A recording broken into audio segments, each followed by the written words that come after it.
semuanya kita bagi salam dekat Nabi sallallahu alaihi wasallam, sama ada di dalam masjid atau di luar masjid. Kalau tak boleh dalam masjid, di luar masjid pun boleh.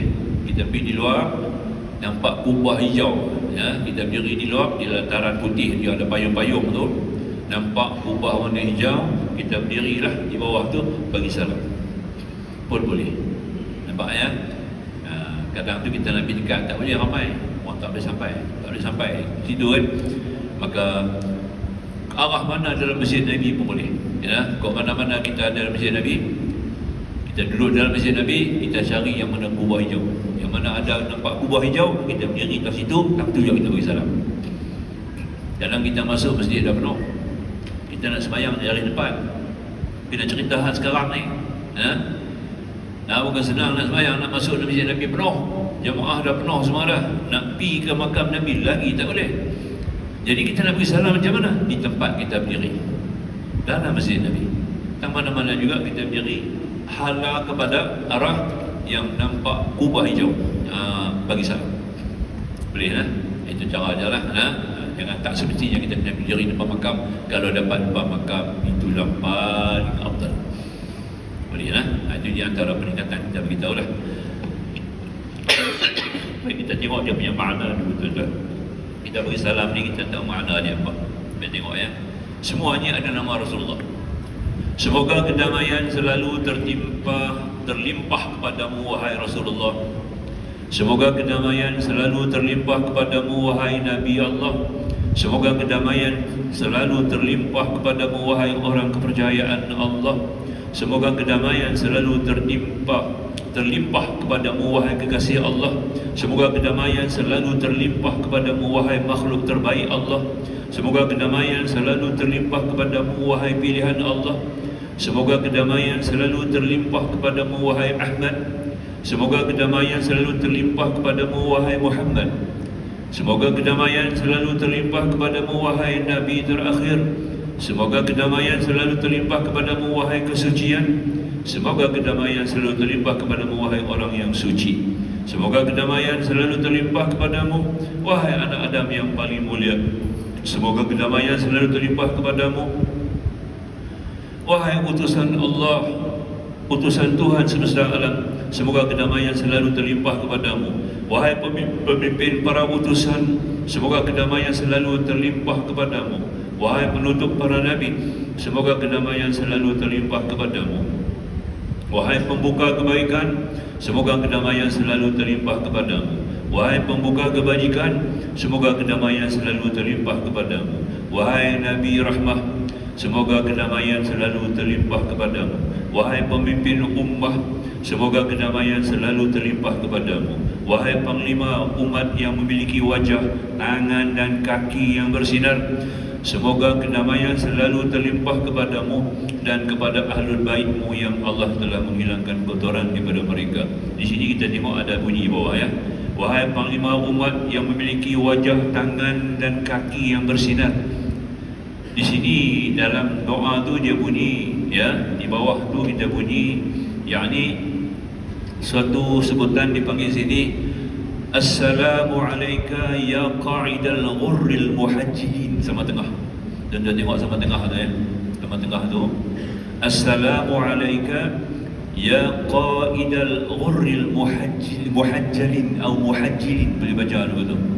Ini ada hubungan dengan masalah wudu, wudu. Ada wudu kita ambil. Ya. Nabi kata, ini keluar muhajjilin ni, Nabi kata apa? Nabi beritahu, kata setiap kali bila kamu ambil wudu, hendaklah kamu lakukan ghurrah. Ghurrah ni bagi lebih sikit. Bila basuh muka, dia suruh langgak lihat, basuh lihat. Basuh muka, dia suruh basuh lihat sama. Ini ghurrah. Kalau tangan sampai separuh lengan ni, naik sampai separuh lengan. Ya, kalau kaki naik sampai separuh betis, basuh. 3 tempat tu kita basuh. Kata Nabi, di akhirat kamu, aku boleh kenal kamu, sebab kamu macam ghurram muhajjilin. Ghurram muhajjilin ni satu kuda perang. Kuda perang yang berwarna hitam. Kaki dia putih, kepala dia putih. Dia ada warna putih di muka dia, di kepala dia. Kaki dia separuh putih. Jadi bila dia duduk atas gunung kita nampak ya. Itu namanya ghurran muhajilin, nama kuda. Jadi umat aku bisa macam ghurran muhajilin. Ya, maknanya wuduk yang kita ambil tadi ini akan jadi cahaya di akhiratnya, sehingga Nabi mengenal umat dia daripada umat-umat yang lain, dan umatnya lebih begitu bercahaya dibanding umat-umat yang lain. Inilah artinya ghurran muhajilin. Di sini tulis, wahai panglima umat yang memiliki wajah, tangan dan kaki yang bersinar. Semoga kedamaian selalu terlimpah kepadamu dan kepada ahlul baitmu yang Allah telah menghilangkan kotoran daripada mereka dan menyucikan mereka sesuci mungkin. Semoga kedamaian selalu terlimpah kepadamu dan kepada ahlul baitmu yang baik serta isteri-isterimu yang suci, ibu-ibu kaum mukminin. Isteri-isteri Rasulullah bergelar ummahatul mukminin, isteri-isteri para umum, maknanya kata isteri-isteri kepada Rasulullah adalah ibu kepada orang-orang yang beriman. Bagi kita ibu, tak boleh kahwin. Kalau tinggal Rasulullah tinggal janda, orang tak boleh menikah dengan janda Nabi. Nampak tak? Sebab janda Nabi, isteri Nabi umpama mak kita. Sebab dia dipanggil ummahatul mukminin. Tiap-tiap isteri Nabi bergelar ummahatul mukminin, ummul mukminin, ummul mukminin, ummul mukmin. Ummah tu apa ya? Nampak ya? Maka di sini bunyi ya, iaitu semoga kedamaian selalu terlimpah kepadamu dan kepada ahlul baitmu. Ahlul baitmu yang baik serta isteri-isterimu yang suci, ibu-ibu kaum mukminin, ya. Semoga Allah membalasmu atas nama kami dengan balasan yang paling baik yang diberikannya kepada seorang Nabi atas nama kaumnya dan seorang Rasul atas nama umatnya. Semoga Allah melimpahkan salawat kepadamu setiap kali orang-orang mengingatkanmu dan setiap kali orang-orang yang lalai lupa mengingatkanmu.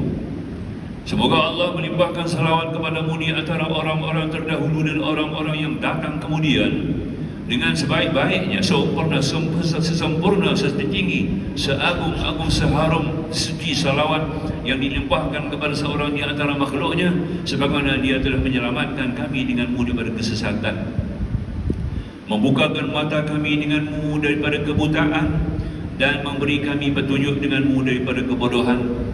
Aku bersaksi bahawa tidak ada Tuhan selain Allah semata, tidak ada sekutu baginya, bahawa engkau adalah hamba-Nya, Rasul-Nya, orang kepercayaannya, orang terbaiknya dan pilihannya di antara makhluknya. Dan aku bersaksi bahawa engkau telah menyampaikan risalah, menunaikan amanah, menasihati ummah, berjihad melawan musuhmu, memberi petunjuk umatmu, dan menyembah Tuhanmu hingga datang kepadamu kematian. Kerana itu semoga Allah melimpahkan salawat kepadamu dan kepada ahlul baitmu yang baik dan suci, melimpahkan kedamaian kepadamu, memuliakanmu dan menghormatimu.